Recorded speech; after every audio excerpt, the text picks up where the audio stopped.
ওই দিন ছিল পূর্ণিমা।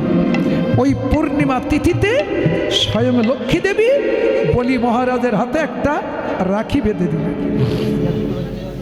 সেখান থেকে এই জগতে বোনেরা ভাইয়ের হাতে রাখি বাঁধে। ওই রাখি বাঁধা শুরু হলো, লক্ষ্মী বলি রাজার হাতে বাঁধলো, সেখান থেকে এই জগতে রাখি বাঁধা শুরু। রাখি যখন বেঁধে দিয়েছে, বলি মহারাজ বলছে, বোন তুমি আমার রাখি বেঁধে দিলে, তাহলে তুমি তো আমার বোন, আমি তোমার দাদা, তাহলে বোন হয়ে রাখি বেঁধে দিলে, তাহলে তো দাদা হয়ে কিছু দিতে হয়। বলো বোন তুমি কি চাও? প্রেমিত সংসারে মহাদানী আমি, যা চাবে বোন আজ আমি তাই দিয়ে যাব, বলো তুমি কি চাও?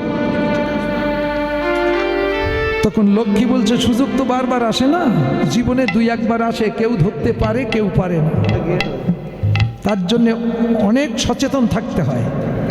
সুযোগ প্রত্যেকটা মানুষের জীবনে, এই সৃষ্টির জগতে প্রত্যেকটা মানুষের জীবনে সুযোগ আসবেই, কেউ ধরতে পারবে কেউ পারবে না, এই জন্য সচেতন থাকতে হয়।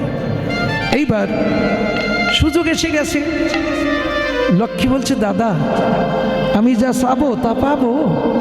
বলছে, হ্যাঁ বোন তুমি যা চাবে তাই পাবে, বলো তুমি কি চাও? লক্ষ্মী তখন বলছে, দাদা তুমি তো অতুল ঐশ্বর্যের মালিক, তোমার ওই ঐশ্বর্যের এক কানা করিও আমি চাই না। তোমার বোনকে যদি তুমি ভালোবেসে কিছু দিতে চাও, ও দাদা তোমার দাঁড়ের দাড়িকে আমায় দিয়ে দাও,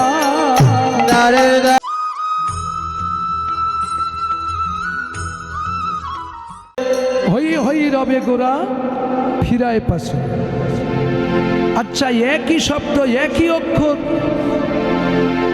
হাও কালি খাতা নষ্ট করার কি দরকার? হ ওইকারে হই, আবার আর একটা লাগিয়েছে পাশে হ ওইকারে হই, কেন দুইবার লিখলো কেন? একই কথা। আমরা ভগবান পেতে চাই না ভগবানের কাছ থেকে কাজ আদায় করতে চাই? বলুন তো, আমরা ভগবান পেতে চাই না, বেশিরভাগ ভগবানের কাছে কাজ আদায় করতে চাই। আর ভগবান যদি কেউ পেতে চান, আপনার টাকা পয়সা লাগবে না, রূপ চেহারা লাগবে না, পোশাক পরিচ্ছদ লাগবে না, অলংকার আদি লাগবে না, কিচ্ছু লাগবে না। কি করে? তুমি ভগবানকে হয়ে যাও, ভগবান তোমার হয়ে যাবে। এ কথা আমি বলছি, কীর্তন বলছে, তা আমি কি করব? ওই যে হই হই,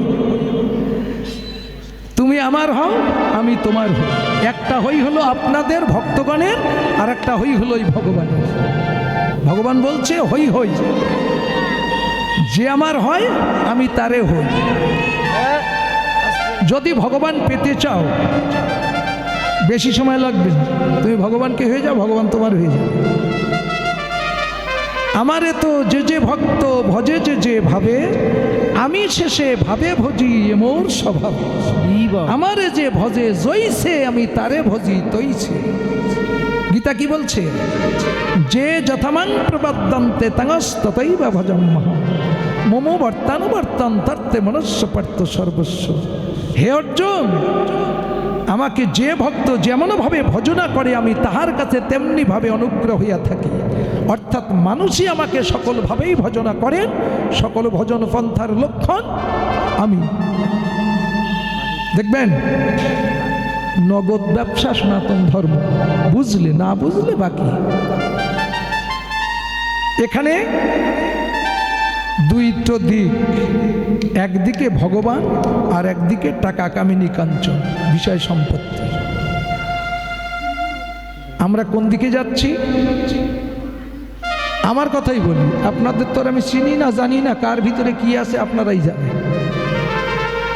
আমি টাকার দিকে ছুটছি, যতই কীর্তন বলি, তত্ত্ব বলি, শাস্ত্র বলি না কেন, আমার লক্ষ্য কিন্তু টাকার দিকে। খারাপ বলেন আর ভালো বলেন, যেটা সত্য সত্য। সত্য সবার কাছে অপ্রিয় হয়, কিন্তু অপ্রিয় হলেও এটাই সত্য। আমি টাকার পিছনে ছুটছি, তাহলে টাকা এই দিকে, আমি এইদিকে ছুটছি। ভগবান কোন দিকে? আমার পিছন দিকে না? যে যথামান, তাহলে আমি যদি এদিকে যাই, তাহলে ভগবান আমার পিছনে, আর ভগবান বলছে যে আমার পিছনে রাখে আমিও তার পিছনে রাখি। দেখা হবে? তুমি আমার পিছনে রেখেছো, আমি তোমার পিছনে রাখলাম। কেন? যে যথামান, এটা আমার কথা। ভগবান শ্রীকৃষ্ণের মুখনিশ্চিত বাণী। তুমি আমার পিছনে রেখেছো, আমি কোনোদিন তোমার সামনে আসবো না। এই রূপে ভ্রমিতে ভ্রমিতে কোনো ভাগ্যবান জীব গুরু কৃষ্ণ প্রসাদে পায় ভক্তিলতার বীজ। তখন গুরু বাক্য মেনে একটু ভগবানমুখী হয়, ভগবান তখন ভক্তমুখী হয়। একবার নগদ মান, যে ভক্ত আমার দিকে এক হাত বাড়িয়ে দেয় আমি তার দিকে 2 হাত বাড়িয়ে দিই। কত বড় দয়াল! যদি কোনো ভক্ত আমার দিকে 1 পদ অগ্রসর হয় আমি তার দিকে 10 পদ অগ্রসর হই। আর তুমি যদি আমার দিকে ফিরে না তাকাও আমিও তোমার দিকে ফিরে তাকাই না। তাই যে আমার হয় আমি তারে হই। ভগবান পাওয়া মোটেও কঠিন না, শুধু তুমি পাবা কিনা নেবা কিনা সেইটা আগে ঠিক করো। যদি নিতে চাও, পেতে চাও, ভগবানের হয়ে যাও, ভগবান পেয়ে যাবে। শাস্ত্রীয় প্রমাণ আছে, অমল পুরাণ, শ্রীমদ্ ভাগবত, ব্রহ্মবৈবর্ত পুরাণ, অনেক গ্রন্থে প্রমাণ আছে। একটাই বলি মহারাজ, আমরা তো টাকার পিছনে ছুটি না। 2-5 লাখ টাকার মালিক হলে ধরাকে সরাগান মনে করি আমরা। আর বলি মহারাজ স্বর্গ, মর্ত, পাতাল, ত্রিভুবনের রাজ্য লাভ করেছিলেন। এই ত্রিভুবনের রাজ্য লাভ করে তিনি মনে মনে চিন্তা করছে, আমি তো সব কিছু পেয়ে গেলাম কিন্তু আমি তো ভগবানকে পেলাম না। তাহলে ভগবান পেতে গেলে কি করতে হবে? দান করতে হবে। কেন দান করতে হবে? এসব লোকে দিয়ে দিতে হবে, কাঙাল হতে হবে। কাঙাল না হলে ভগবান পাবা না, তাই দান করো। আচ্ছা, এই ত্রিভুবনের মালিক যে সে দান করে ঘুরাতে পারে বলেন তো? যে যা চায় তাকে তাই দেয়, যে যা চায় তাকে তাই দেয়। ভগবান বলছে তাই তো বলি তো খুব দানি হয়েছে, এবার তো একটু পরীক্ষা করতে হবে। প্রত্যেকটা কাজের কিন্তু পরীক্ষা আছে। পাস করলে প্রমোশন, ফেল করলে ডিমোশন। পরীক্ষার মুখোমুখি হয়ে অনেকে ফেল করে, পাস করতে পারেন। কিন্তু ভগবান এসেছেন বলি রাজার বাড়ি বামন রূপে। বামন মানে খাটো মানুষ। আমাদের দেশে 2-10টা পাওয়া যায়। ওই রূপে এসেছেন ভগবান। এসে করজোড়ে বলছে, বাবা বলি, এবার আমি কিছু বলি, আসুন আসুন আসুন গ্রহণ করুন, বসুন। না বাবা বসবো না, দিন দরিদ্র ভিখারি ব্রাহ্মণ মানুষ, বসতে গেলে চলে। তা বলুন কি চান? যা চাবেন তাই দেব। না বাবা, ওই ভিখারি মানুষ, অত কিছু নিয়ে কি করব? ওই বসে একটু তপ জপ সাধন ভজন করা যায়, তার জন্য কিঞ্চিত জায়গা চাই। কত একর, কত বিঘা, কত শতাংশ বলুন, আমি দিয়ে দিচ্ছি। না বাবা, ওই একর বিঘা শতাংশের দরকার না, মাত্র 3 পদ ভূমি। বলি মনে মনে হাসছি, একটুখানি মানুষ একটু একটু পা, 3 পা জায়গা নিয়ে কি করবে? তা ঠিক আছে, নেন, যেখান থেকে খুশি সেখান থেকে নিয়ে নেন। না বাবা, ওইভাবে দিলে তো হবে না, যেটুকু দেবে একেবারে মন্ত্রপুত করে দাও। বলি মহারাজের গুরুদেবের চেনেন তো আপনারা? জানেন তো? দৈত্য গুরু শুক্রাচার্য। শুক্রাচার্য বলিকে এক ধারে ডেকে কানে কানে বলছে, বলি ওই যে একটুখান মানুষ দেখছো না, ওকে তুমি দান দিও না। ওকে দান দিলে তোমার সর্বস্ব হরণ করে নেয়, তোমার ভিখারি করে ছেড়ে দেবে। তখন বলি মহারাজ বলছে, গুরুদেব, আমি যখন এই দানব্রত শুরু করেছিলাম তখন তো আপনি আমাকে সহযোগিতা করেছিলেন। আপনার ইন্ধনে আমি এই দানব্রত শুরু করেছি। আজকে আমি মাঝপথে দানব্রত ভঙ্গ করতে পারবো না। আপনি নিষেধ করলে আমি শুনবো না। এখানে মহাজনেরা কি বলেছে জানেন? ভগবান পাওয়ার পথে যদি কেউ বিঘ্নকারী হয়, সে যদি গুরুদেবও হয়, তেমন গুরুদেব তৎক্ষণাৎ ত্যাগ করে দেবে। এ গুরুদেব ত্যাগ করে দিলে তোমার কোনো পাপ টাপ কিচ্ছু হবে না। কেননা গুরু ধরেছি ভগবান পাওয়ার জন্যে, আর ভগবান পাওয়ার পথে বিঘ্ন করছে, সেরকম গুরু দরকার আছে নাকি? গুরুর বাক্য মানল না বলি, 3 পদ ভূমি মন্ত্রপুত করে দান করে দিলেন। এইবার বলি মহারাজ বলছে, এই বামনদেব বলছে, বাবা বলি তাহলে এবার আমি নেই। বলছে হ্যাঁ নেন, 3 পার বেশি তো নেবেন না। বলছে না তা নেব না, আপনি যেখান থেকে খুশি নিতে পারেন 3 পদ জায়গা। বলছে না বাবা এখানে আছি, এখান থেকে নেই, তা নেন। 1 পদ মাটিতে রাখলেন, আর 1খানা পদ তুলতে তুলতে স্বর্গে কৃষ্ণ সরোবরে পৌঁছে গেছে। 1 পদ স্বর্গে আর 1 পদ মর্তে। ঠিক এই মিডিল পয়েন্ট নাভি পদ্মের থেকে আর 1খানা পদ বাহির করলেন। বাবা বলি এই পদখানা কোথায় রাখবো বাবা, তুমি আমাকে দাও বলি। বলির চোখ মোটা হয়ে গেছে, কি আমি ভাবছিলাম যে একটুখানি মানুষ, একটু একটু পা,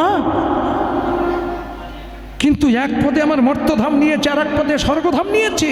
আমার যত সম্পদ সব তো 2 পদে শেষ।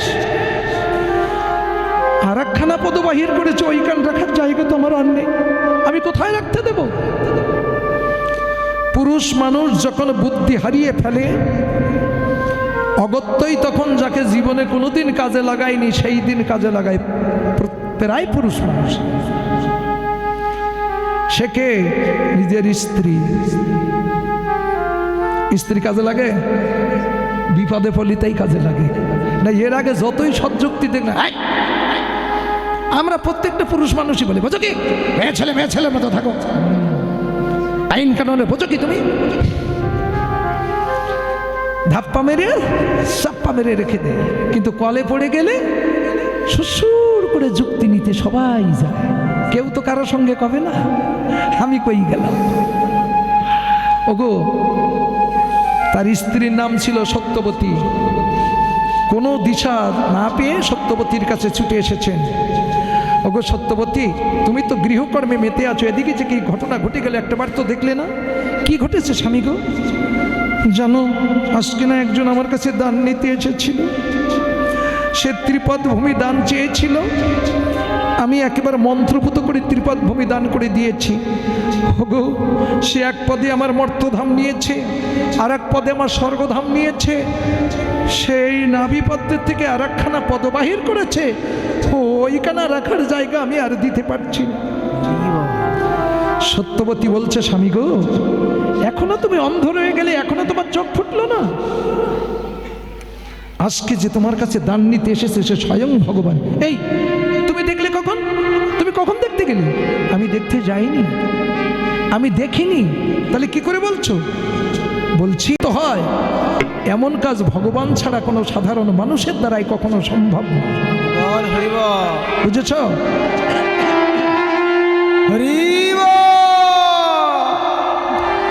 এমন কাজ মানুষের পক্ষে সম্ভব না, স্বয়ং ভগবান। শোনো, 1 পদে তোমার মর্ত নিয়েছে, আর 1 পদে স্বর্গ নিয়েছে, আর 1খানা পদ রাখার জায়গা পাচ্ছ না। ওই পদখানা হলো ভগবানের অভয় পদ। ওই অভয় পদখানা রাখার মতো জায়গা হলো একমাত্র ভক্তের শিরোকমলে। তা তুমি সব দিয়েছ, তুমি তো এখনো বাকি আছো, তোমাকে তো এখনো ভগবানের চরণে দান করুনি। ওই পদখানা তুমি মস্তকে ধারণ করে নাও। বলি মহারাজ বলছে, সত্যবতী আমি পেয়ে গেছি, আমার ব্রত ভঙ্গ হবে না, আমি আসি বলে ছুটলেন। ছুটতে ছুটতে বামনদেবের কাছে এসে চরণ তলে বসে করজোড়ে কেঁদে বলছে, হে ভগবান, আমি আগে তোমায় চিনতে পারিনি। ওই পদখানা তুমি আর কোথায় রাখবে? কোথায় রাখবে ভগবান?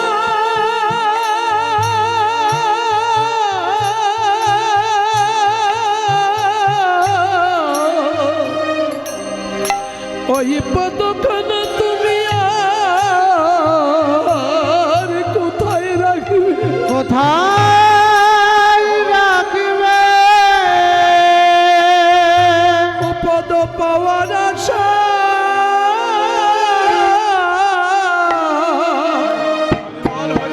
আমার ভবে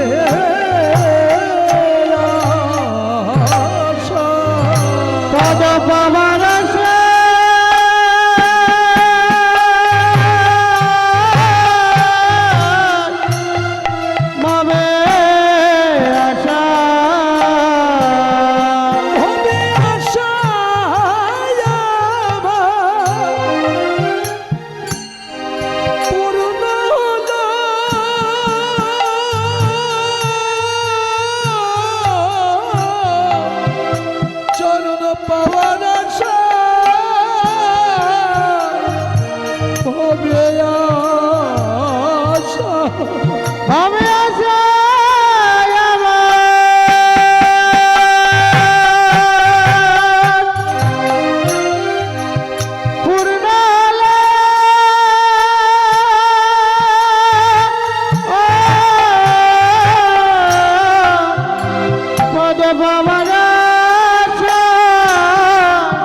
ভাবে আশা হবে আশায় আমার পূর্ণ হলো, হবে আশা আমার পূর্ণ হলো।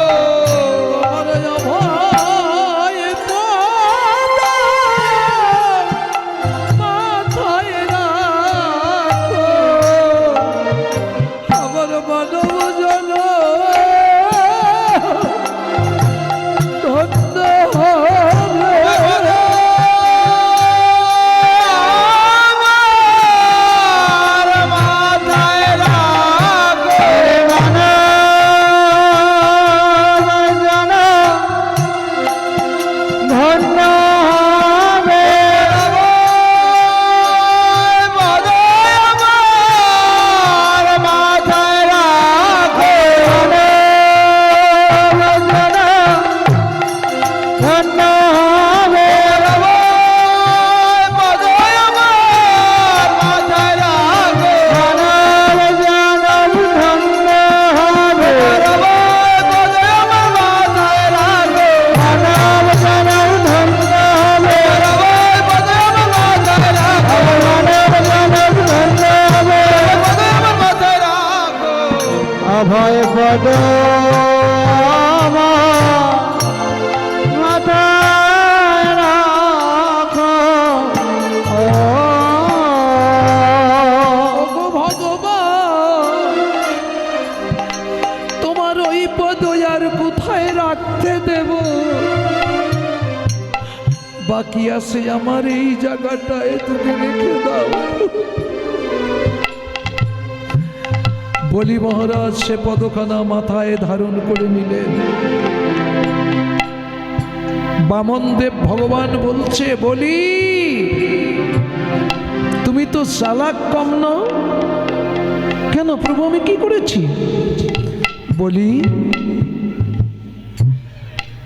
তোমার স্বর্গমর্ত সব দিয়েছ,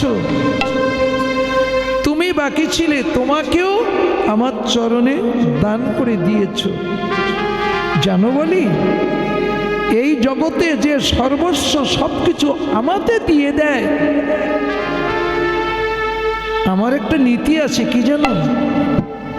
আমি সে ভক্তের চরণে জন্মের মতো দাস হয়ে যাই।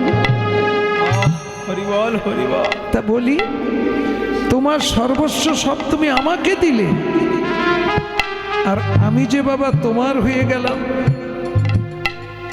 তোমার জিনিসগুলো তুমি আমাকে দিলে, এখন আমি তোমার হয়ে গেলাম, তাহলে তোমার মাল তোমায় থেকে গেল, ফাঁকে কলে পড়ে গেছি আমি। তা বাবা বলি, বসে বসে খেয়ে তোমার অন্ন ধ্বংস করবো, তুমি আমার কিছু কাজ দাও, আমি তোমার হয়ে কিছু করতে চাই। ভগবান কাজ চাইছে ভক্তের কাছে, কি কাজ দেবেন চিন্তা ভাবনা করেছেন? বলি মহারাজ বলছে, ওগো ভগবান, যদি সত্যি সত্যি তুমি আমার হয়ে কিছু করতে চাও, আমার পাতালপুরীতে একখানা ঘর আছে, সেই ঘরের 9খানা দরজা আছে, দরজা আছে। একখান ঘরের 9খান দরজা দেখেছেন কোথাও? এই যে প্রত্যেক মানব দেহ, এ দেহ ঘরের দরজা হলো 9টা। বাড়ি যেয়ে ঠান্ডা মাথায় গুনে নেবে। এই 9 দরজা। অতিদানে বলি পাতাল না? পাতাল মানে কি মনে করেন আপনারা? মাটির তলায় না, শব্দটা কি? পাতল, পায়ের তলায়। এই জগতে পিতামাতার পদতলে সন্তানদের স্থান, তাই তোমরা থাকো আর না থাকো, তোমাদের জায়গা ওই জায়গায়। এ জগতে শিষ্যের স্থান গুরুর পদতলে, তাই থাক আর না থাক। ভক্তদের স্থান হলো ভগবানের পদতলে। তা বলি ভগবানের পদ যদি এই জায়গায় রাখি তাহলে বলি কোন জায়গায় থাকে? পায়ের তলায় না, পা তলে। তা বলছে ভগবান তুমি ওই 9 দরজায়, সব দরজায় তুমি দাঁড়িয়ে হয়ে থাকো। কেন? কেন? ওই ঘরের মধ্যে একটা পাখি বাস করে। ওই পাখিটা তো একদিন ঘর থেকে উড়ে চলে যাবে। ওই পাখিটা যে 9 দরজার কোন দরজা দিয়ে যাবে তা তো আমি জানি না। জানি না। শুনেছি ভগবান গীতায় বলেছেন মৃত্যুকালে যদি কেউ তোমার রূপ দর্শন করতে পারে তার আর পুনর্জন্ম হয় না। এ জীবনে তো আমার কিছু হলো না, তাই তুমি যদি সব দরজায় থাকো, ও পাখি যে দরজা দিয়ে যাক না কেন, বলে যাবার বেলায় তোমার দেখা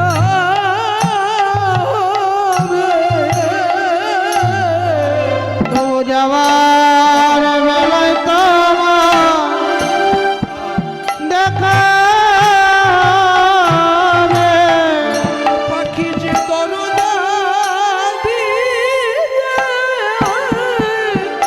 যাক না কেন, যাওয়ার বেলায় তোমার দেখা হবে। বাকি যে দরজা দিয়ে যাক না কেন, তবু যাওয়ার বেলায় তোমার দেখাটি হবে। যাওয়ার বেলায় তোমার তো দেখা হবে। বুঝতে পারছেন? ভগবান ভক্তের দ্বারে দাঁড়ি হয়ে গেছে। একদিন নারদ মুনি বীণা বাজাতে বাজাতে রাস্তা দিয়ে চলে যাচ্ছে। স্বয়ং লক্ষ্মী দেবী বলছে, হ্যাঁ রে নারদ, কি মা, এই তোর প্রভুকে দেখেছিস? আজ কয়েকদিন হলো তোর প্রভুর কোনো খোঁজ পাচ্ছি না। নারদ বলছে, ও মা, প্রভুর তো চাকরি হয়ে গেছে। চাকরি হয়ে গেছে? কিসের চাকরি? দারোয়ানের চাকরি।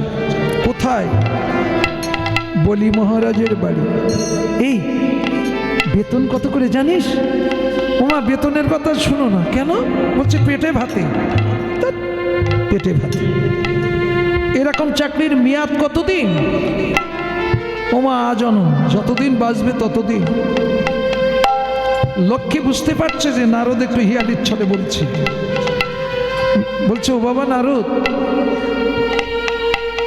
তাহলে এখন আমার উপায়? ওমা, তোমার উপায়? বলি রাজার 2 পায়। বুঝুনি?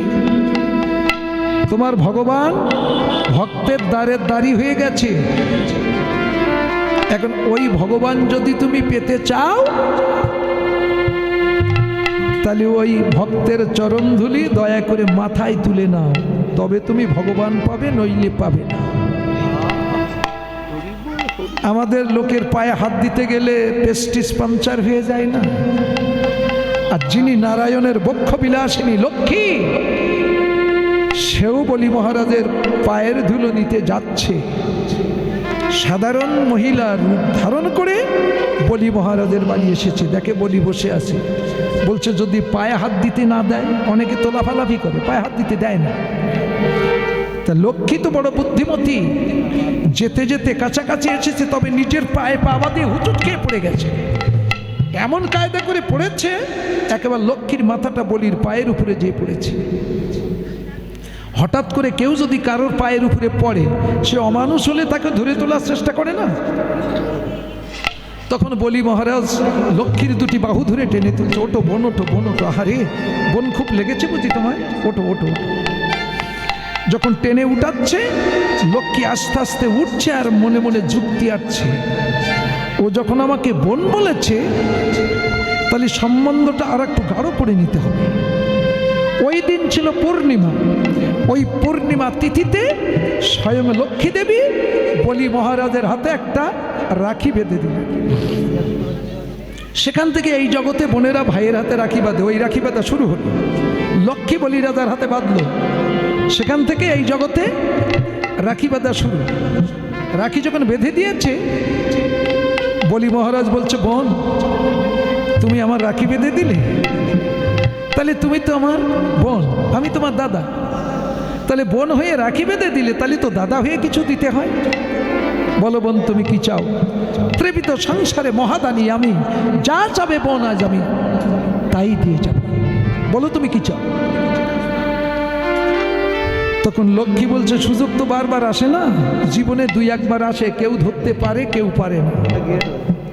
তার জন্য অনেক সচেতন থাকতে হয়।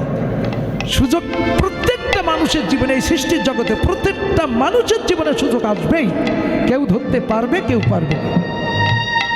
এই জন্য সচেতন থাকতে হয়। এইবার সুযোগ এসে গেছে, লক্ষ্মী বলছে, দাদা আমি যা চাবো তা পাবো? বলছে, হ্যাঁ বোন তুমি যা চাবে তাই পাবে, বলো তুমি কি চাও? লক্ষ্মী তখন বলছে, দাদা তুমি তো অতুল ঐশ্বর্যের মালিক, তোমার ওই ঐশ্বর্যের এক কানা করিও আমি চাই না। তোমার বোনকে যদি তুমি ভালোবেসে কিছু দিতে চাও, ও দাদা তোমার দাঁড়ের দাড়িকে আমায় দিয়ে দাও, দাঁড়ের দাড়িকে আমায় দিয়ে দাও। তোমার বোনকে যদি কিছুই দিতে চাও, দাঁড়ের দাড়িকে আমায় দিয়ে দাও। বোনকে যদি কিছু দিতে চাও, দাঁড়ের দাড়িকে আমায় দিয়ে দাও। বোনকে যদি কিছু দিতে চাও, দাঁড়ের দাড়িকে আমায় দিয়ে দাও। তোমার দাঁড়ের দাড়িকে আমায় দিয়ে দাও। বলি তখন বলছে, কে তুমি? মানে স্পর্ধা তো কম নয়, আমার এত কিছু থাকতে তুমি আমার দাড়িকে চাও? সত্য পরিচয় দাও, কে তুমি?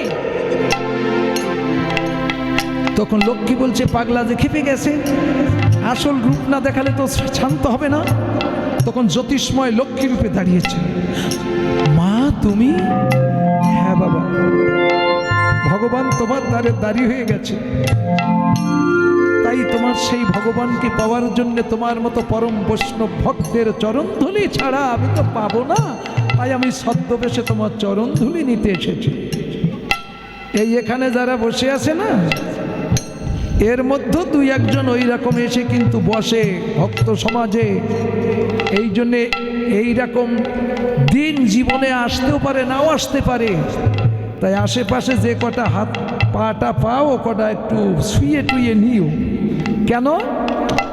যদি এই মানুষের ভিতরে সেই মানুষ দুই একটা থাকে, তাদের অঙ্গ যদি একটু পরশ হয়, তাতে কিন্তু ময়লা মাটি সব ধুয়ে তুমি ভক্তির পাত্র হয়ে যাবে।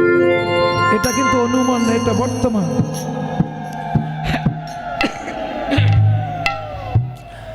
এখানে কিন্তু বিগার থাকলে তুমি পারবে না। জীব মরে বিগারে, শিব মরে বিচারে, কি করে পাবে তারে? আমি বড় লোকের বউ, আমি উচ্চ বংশের লোক, আর ওই ছোট লোকের পায়ে আমি হাত দেব? ও নিচু শ্রেণী ওদের পায়ে হাত দেব? এইটাই হলো জীবের বিগার। এই বিগার থাকতে তুমি জীবনে কোনোদিন ভগবান পাবা না। আর ছোট বড় উঁচু নিচু বিচার জ্ঞান থাকলেও তুমি ভগবান পাবা না। নিজ বিগার হও, শিশু সুলভ ভাব। এই জন্যে আমার কৃষ্ণ এখনো পর্যন্ত হাকুড়িয়ে গোপাল জীবনও বড় হয়নি, জগৎকে শিক্ষা দেওয়ার জন্যে। এই শিশু সুলভ ভাব যেন প্রত্যেকটা মানুষের ভিতরে থাকে, তবে মানুষ সহজ সরল হয়ে গোবিন্দের চরণ প্রান্তে পৌঁছাবে।